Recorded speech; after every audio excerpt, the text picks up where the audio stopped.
We're now at part 8 of our Rebuttal of Richard Gage's video, Blueprint for Truth.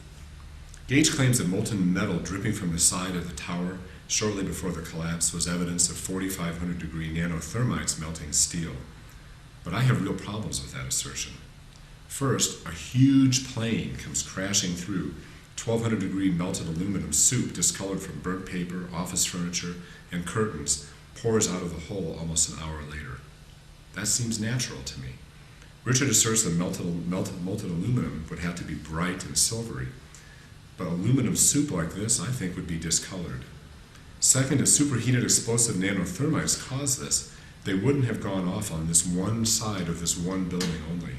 Why do we see nothing like this on the other tower, or any side of the first tower that we're talking about? Why was this phenomenon so asymmetrical? Is he saying there is no possible connection between the aluminum jet crashing into the building and discolored molten aluminum pouring out an hour later? In our March 6, 2011 debate, Richard asserted that there were, quote, several tons of molten steel or iron in the debris pile of all three buildings. And if I can't explain them, then the debate is over. Eyewitness accounts are undeniable. But Richard goes way beyond asserting that there was molten metal in the debris pile. He asserts it had to be molten steel or iron, and he uses NASA thermal images and eyewitness accounts as evidence. For example, Leslie Robertson, a structural engineer and designer of the Twin Towers, is quoted as saying, as of 21 days after the attack, molten steel was still running. When asked about this quote, however, Leslie Robertson briefly explained in a personal email that, quote, I have no recollection of having made any such statements, nor was I in a position to have the required knowledge, close quote. Well, someone did dig up the original video of him saying that, and so he did say it, but it is also true that he is not qualified to proclaim such a thing. Gage also uses the NASA thermal images. The USGS sets the maximum temperature in the debris at more like 1,400 degrees. Richard Gage claims in his video that deeper down it would be 2 to 3 times that temperature, but that is not supported by the facts. One fact is that there were many tons of aluminum from jets, 1,000 cars in underground garages, each with 286 pounds of aluminum on average in them, tens of thousands of Alcoa aluminum exterior cladding pieces on all 4 sides of both buildings, and every aluminum window mullion in both buildings. Aluminum melts at only 1,200 degrees, well below the temperatures attained by regular office fires. The debris had vast piles of aluminum, and indeed there were also several tons of melted aluminum discolored by debris. In addition to all that aluminum, bronze, brass, magnesium, zinc, and for that matter glass that all melt at below 1,400 degrees and could have been melted there, the steel beams that were in contact with these rivers of molten metal could have been dipped into this hot soup, and it's impossible to know what may have been dripping off of them. I have not been able to find any metallurgic tests of this molten material or any evidence of thermite level temperatures anywhere. This photo of a claw machine picking up, quote, dripping molten steel was shown to Alan Pence, Professor Emeritus of Metallurgical Engineering at Lehigh University. He stated, quote, the photos shown to support melted steel are, to me, either unconvincing or show materials that appear to be other than steel. One of these photos appears to me to be mostly glass with unmelted steel rods in it. Glass melts at much lower temperatures than steel.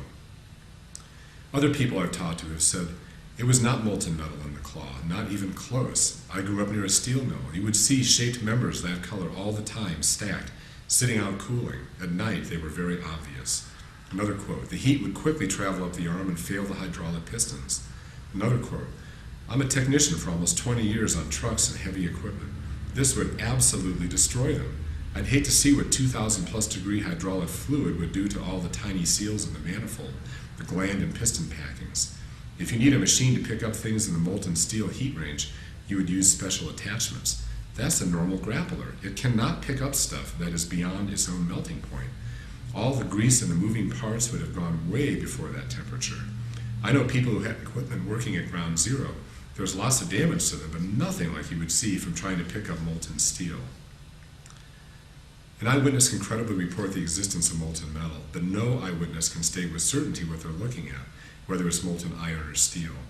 A metallurgist personally told me that even he can't identify molten metal by looking at it, especially with all the colorful impurities and burning debris mixed into the molten soup. If there had been rivers of molten steel, all the water the firefighters were pouring on it would have caused incredible damage. Here are 3 first-hand accounts from people who work around molten steel. Quote, I worked across the street from a foundry that had their roof blown off by a poor mixture of good old water and melted steel. Quote, our foundry had a fatality and several burn injuries when a furnace tender added a metal pig to the heat that had a small void of water in it. It blew all the metal out of the furnace. Took one guy over a year to return to work. Another quote, people really don't understand just how dangerous liquid iron steel really is. The steam explosions would blow molten steel all over creation. Google the expansion rate of water trapped under molten steel. It's a situation you do not want. Richard Gage did find one report from the American Society of Safety Engineers stating that the debris pile at Ground Zero was tremendously hot. Thermal temperatures taken by helicopters showed temperatures ranging from 400 degrees Fahrenheit to more than 2,800 degrees. Now that 2,800 degree reading was found from a DEA helicopter, and it is not calibrated to measure a temperature that high. It's like weighing an elephant on a bathroom scale. You need a special instrument to do either, and an instrument like a virus can be used to measure very hot temperatures. The original article is not credible. Its conclusion is refuted by superior data from a combined effort of NASA, USGS, and the EPA. And that is exactly what 9/11 first responders whose lives depended on accurate temperatures did rely on. Regular fires, oh, by the way, can also last for months. As one guy told me, I live close to a huge tire dump. It caught fire and burned for months. A chemist told me that thermite contains its own oxygen. Once it starts reacting, it won't stop, and it's finished in seconds. Another fuel oil from the World Trade Center's generators seeped into the ground, ignited, and slowly consumed the debris stacked on top of it. Mangled steel and concrete, plastics from the office furniture and equipment, fuels from elevator hydraulics, cars, and other sources are all in great supply in the 6-story basement area where the 2 towers collapsed. Water alone can rarely quench this kind of fire, which will burn as long as there's adequate fuel and oxygen, and as long as the heat can't escape. It's time now that I introduce you to a true 9/11 hero. As a New York firefighter with specialized safety training, he has practical expertise to resolve this question. The temperature of the burning debris pile was not a debating point for him. His life and the life of his crew depended upon having the correct answer to this question. My name is Vincent Palmieri, and on 9/11 I was the first-grade firefighter from Engine 6. My job that day and for the next 3 months varied from day to day. On the day of September 11th, I was assigned as a nozzleman and ended working with the search and rescue and various other duties. I spent from 9/11 until approximately December 8th at Ground Zero helping extinguish the fires, looking for survivors, removing debris, and protecting the safety of my crew.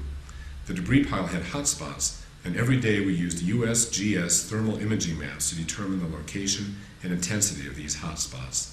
This was enormously helpful information for our firefighting efforts, as well as to ensure the safety of my crew. The highest temperatures we ever had to deal with were in the vicinity of 1,400 degrees. Had there been temperatures hot enough to melt steel, we would have been instructed not to go anywhere near it, ever. No such instructions were ever given. It was certainly hot in spots, but reports of firefighters going through 3 pairs of boots a day are completely false to my knowledge. I saw many steel girders with burn marks on them, girders bent in the fires, but I never saw evidence of a single melted steel girder among the hundreds of thousands of girders I worked my way through. We firefighters poured incredible amounts of water on the fires. Had there been rivers of molten steel or iron, the thermal expansion of the water hitting 2,800 degree liquid iron or steel would have caused major water explosions and loss of life, and we would have had to change our firefighting strategies immediately." Close quote. I believe him. Eric Lawyer, a very honest Seattle fireman who founded Firefighters for 9/11 Truth, has told me that no current FDNY members are in his organization, and about 10 or 12 former FDNY members from the past who were there have stated their belief in controlled demolition. These percentages are similar to those of the general population. FDNY has over 5,000 employees, not all of them firefighters. That the demolition experts who are on the ground dealing with the 9/11 debris also don't support the controlled demolition theory. Remember, not one of them produced any actual evidence of bombs or thermites. Some of you may have also seen photos of big steel beams in the debris sticking out with clean diagonal cuts in them.